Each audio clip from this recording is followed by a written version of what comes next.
मेरा नाम अंकित है और मेरा जन्म एक राजपूत परिवार में हुआ और मेरा जन्म पौड़ी गढ़वाल में हुआ।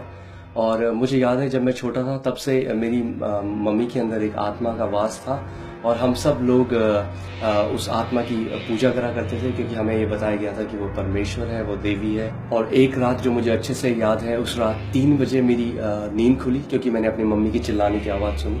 और जैसे ही मैंने आंखें खोला तो मैंने देखा कि मेरे जो पिता हैं वो मेरी मम्मी के सामने घुटने टेके हुए हैं। और उस समय उस आत्मा ने मेरी मम्मी के ऊपर पूरा कब्जा किया हुआ था और उनके हाथ में खुकरी थी। और मेरे जो पिता हैं वो भीख मांग रहे थे और समय मांग रहे थे कि जो चढ़ावे उस आत्मा ने मांगे थे वो चढ़ावे चढ़ाने में मेरे पापा असमर्थ रहे उस समय के बीच में। और मुझे याद है कि हमारे तीसरा सेमेस्टर चल रहा था और अगले दिन हमारा इंजीनियरिंग ड्राइंग का एग्जाम था और उस रात 1 बज रहे थे और हम सब पढ़ाई कर रहे थे।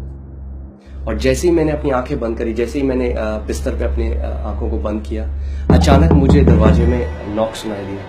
और जब मैंने आंखें खोली तो कोई भी उस कमरे में नहीं था।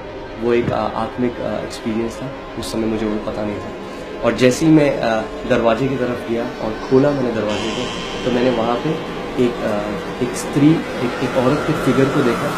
मगर वो इंसान जैसी दिखती तो थी मगर इंसान नहीं थी, क्योंकि उसकी जो आंखें थी वो जैसे ब्लैक होल होता है वैसे थी। और वहाँ पे मुझे टेंजिबल हेट्रेड, टेंजिबल जो नफरत है वो मुझे महसूस हो रही थी।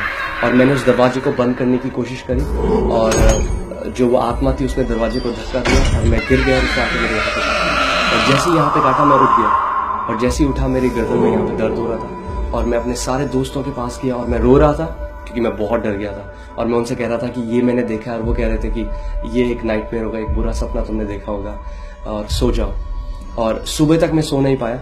तो मैं जितनी आरतियाँ, जितनी प्रार्थनाएं, जितने मंत्र मुझे याद थे मैं वो सब बोलने लग गया। मगर मुझे सुबह 4 बजे तक जो है मेरे को नींद नहीं आई। और अगली सुबह जब मैं कॉलेज गया, उस दिन मुझे दौरा पड़ा और मैं कॉलेज में गिर गया। और उसके बाद मुझे जो दौरे पड़ने वो शुरू हो गए। मुझे डॉक्टर्स के पास ले जाया गया और बार बार जो मेरे दौरे हैं वो बढ़ते गए। और फिर मेरी ज़िंदगी ऐसी चल रही थी कि मैंने इंजीनियरिंग छोड़ दी थी और मैं केवल घर पे ही था, मेरे पास कोई नौकरी नहीं थी। और फिर एक दिन मेरा एक दोस्त भरत गुजराल मुझसे मिलने के लिए आया और मुझे बताने लग गया कि मेरा जीवन बदल गया है। और उसने कहा कि एक व्यक्ति ने उसे प्रभु यीशु मसीह के बारे में बताया जो ड्रग एडिक्ट था। और जब वो मर रहा था तो प्रभु यीशु मसीह ने उसके कमरे में आया और उससे बातचीत करी और उसे नया जीवन दिया।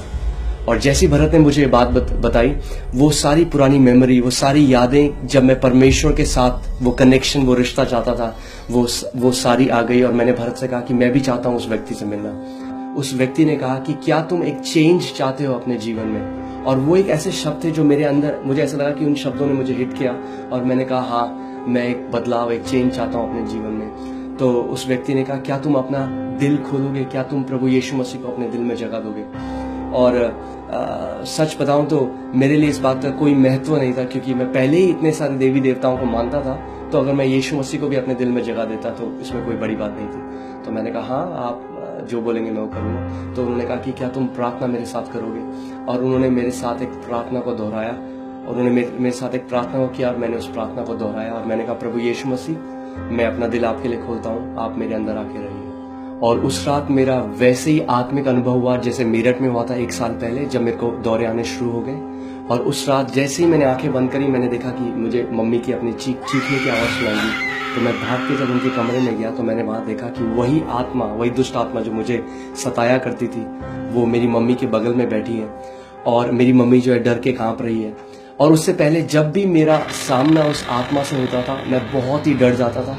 और उस आत्मा के चेहरे में मैं एक हंसी देखता था कि मैं डर रहा हूँ और वो उस चीज से बहुत खुश है। मगर इस बार जैसे ही उसने मेरे को देखा, वो एकदम डर गई और एकदम कांपने लग गई और कमरे से बाहर भाग गई, जैसे उसने मुझे नहीं किसी और को देखा। और क्योंकि ये आत्मिक अनुभव था, वापस जैसे ही मैं अपने सेंसेस में आया मैं रोने लगा, क्योंकि मुझे कुछ भी नहीं समझ में आया कि क्या हो रहा था। और उस समय मुझे एक बहुत ही तेज मगर बहुत ही एक प्रेम भरी हुई आवाज़ अपने कमरे में सुनाई दी। और उस आवाज़ ने कहा, मेरे बेटे, क्या तू नहीं समझा कि यह अनुभव मैंने तुझे क्यों दिया? और मैं इधर उधर देखने लग गया कि आवाज़ कहाँ से आ रही है और मैं नहीं समझा था। और फिर एक धीमी सी आवाज़ ने कहा, ये प्रभु यीशु मसीह है जो तुझसे बात कर रहा है। और मैंने कहा नहीं, मुझे नहीं समझ में आया कि आपने मुझे अनुभव क्यों दिया। और उस आवाज़ ने कहा कि अब मैं तेरे अंदर रहता हूँ और तुझे अब से दुष्ट आत्माओं से डरने की जरूरत नहीं है। और वो दिन था और आज इस बात को 11 साल हो चुके हैं, मुझे एक भी बार दौरे नहीं आए, कभी फिट्स नहीं आए। और उस आत्मा ने मेरी मम्मी के अंदर आना बंद कर दिया और मेरी मम्मी जो हमेशा बीमार रहती थी आज पूरी रीति से चंगी है। और जो कोई भी मेरी आवाज को सुन रहा है, मैं इस समय आपको एक चुनौती देना चाहता हूँ। अगर आप सच में परमेश्वर को तलाश रहे हैं, अगर आप सच में जानना चाहते हैं कि वो परमेश्वर कौन है जिसने इस ब्रह्मांड को बनाया, तो आप सच में एक प्रार्थना को करिए और आप करिए, परमेश्वर जो तूने इस ब्रह्मांड को बनाया है, जो जीवित परमेश्वर है, मैं उसे जानना चाहता हूँ। और जब आप ऐसा करेंगे तो परमेश्वर अपने सत्य को आपके ऊपर प्रकट करेगा और आप उसे पालेंगे।